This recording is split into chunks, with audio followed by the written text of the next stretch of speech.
This video tutorial I will cover atDate method of LocalTime class. Here I have defined a class LocalTime demo. I am running this program in debug mode.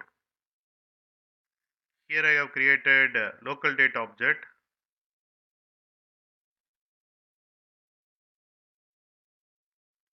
Here I have created LocalTime object.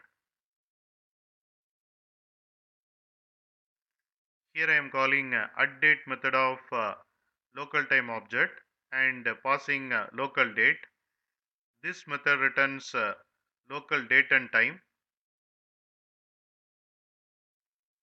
And here I got date and time, which is the combination of these two.